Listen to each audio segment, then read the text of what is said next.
నేను అడుగుతున్నాను మిమ్మల్ని, దేశంలో ఒకరి ఆస్తి ఇంకొకరు లాగేసుకోవడానికి మన తాలూకు రాజ్యాంగం అసలు అనుమతిస్తుందా? పాస్బుక్ మీద బొమ్మ ఉంటే భూమి లాగేసుకుంటారని ఒక క్యాబినెట్ మంత్రి చెప్తుంటే ఈ రాష్ట్రంలో ఉండే విజ్ఞానవంతులందరూ ఏమైపోయినట్టు? ఈ రాష్ట్రంలో ఉండేటువంటి న్యాయవాదులంతా ఏమైపోయినట్టు? ఈ రాష్ట్రంలో చట్టం తెలిసినటువంటి చైతన్యవంతులంతా ఏమైపోయినట్టు? ఒక రాష్ట్ర ప్రభుత్వం ప్రజల్ని ఇలా తప్పుదారి పట్టించే ప్రయత్నం చేయొచ్చా? ఒక క్యాబినెట్లో ఉండేటువంటి వ్యక్తి ఇలా మాట్లాడొచ్చా? విజ్ఞులైనటువంటి పౌరులు ఆలోచించాలని మీకు ఆలోచిస్తుంది. ఈవేళ ఏమైపోయిందని కాదు. రాజకీయ పార్టీలంటే ప్రజల్ని చైతన్యవంతులను చేయాలి, వాస్తవాల వైపు నడిపించేటువంటి పని చేయాలి. అది మన బాధ్యత. దానికోసమే రాజకీయ పార్టీలు ఉంటాయి. ప్రజల తాలూ జీవన ప్రమాణాలు పెంచడానికి పనిచేస్తూ ఉండాలి. బెటర్ సొసైటీ నిర్మాణానికి ప్రయత్నం చేయాలి. మీరు ఏ దిశలో పని చేస్తున్నారు? ప్రధానమంత్రి ఈనాడు కేంద్ర ప్రభుత్వంలో ఉన్నటువంటి ప్రభుత్వంతో మీరు కలిసి పోటీ చేసినటువంటి ప్రభుత్వం తెచ్చినటువంటి చట్టాన్ని ఇంకొక చోట ఆ చట్టం దొంగది, భూములు లాక్కోవడానికని చెప్తున్నారు. అసలు నిజంగా మీరు ఏ స్థితిలో ఉన్నారో, ఏ పరిస్థితుల్లో ఉన్నారో మీరు అర్థం చేసుకోండి. అసలు ప్రజలకు ఎందుకు చెప్పడం అయ్యా? మీరు ప్రధానమంత్రిని అడగండి, ఈ చట్టాన్ని డ్రాప్ చేసేద్దాం దేశంలో అని చెప్పండి. నీతి ఆయోగ్ ఇచ్చినటువంటి డ్రాఫ్ట్ అనేది దొంగ డ్రాఫ్టు, ప్రజల ఆస్తుల్ని కొట్టేయడానికి ఉపయోగపడే డ్రాఫ్ట్ అని చెప్పండి. మీరు చెప్పగలరా? ఖండించగలరా? ప్రధానమంత్రి చట్టం తేవడం తప్పని మీ ముఖ్యమంత్రి చెప్పగలరా? చెప్పలేడు. ఎవరికి చెప్తున్నారు? అమాయకులైనటువంటి ప్రజలకు చెప్తున్నారు. ఏ అమాయకులైనటువంటి వినియోగదారుల్ని చైతన్యపరచాలో, ఎవరి బెటర్మెంట్ కోసం పని చేయాలో వారిని మరింత తొక్కిపెట్టే పని మీరు చేస్తున్నారు. కరెక్ట్ కాదు కదా. ఇంకో మంత్రి నేను చెప్తాడు,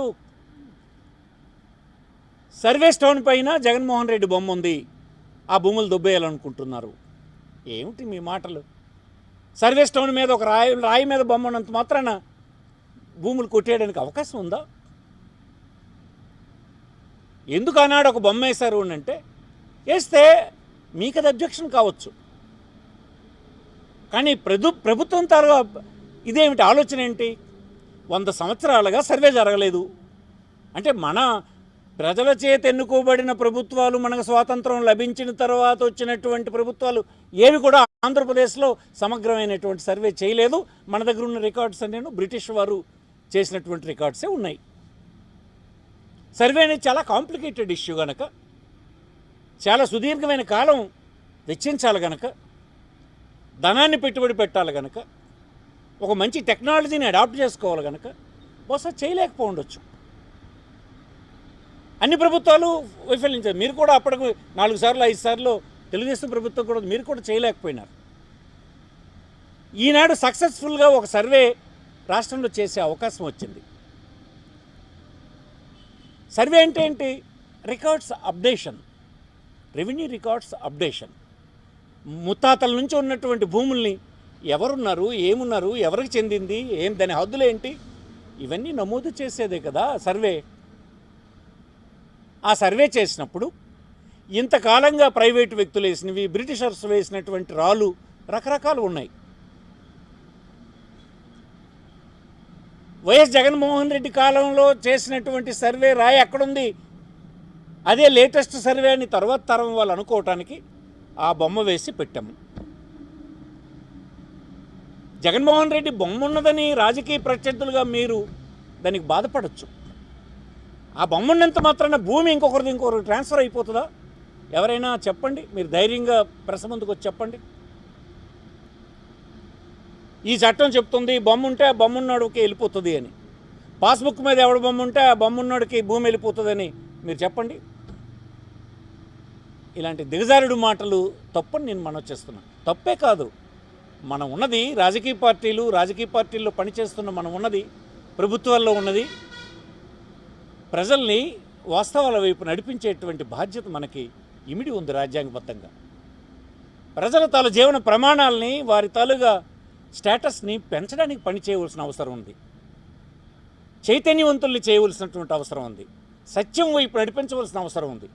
మీరేంటండి ఇలాగా అసత్యం వైపు నడిపించి అసత్యాలు చెప్పి రాజకీయ పార్టీ అనే దానికి పరువు తీసేస్తున్నారు మీరు.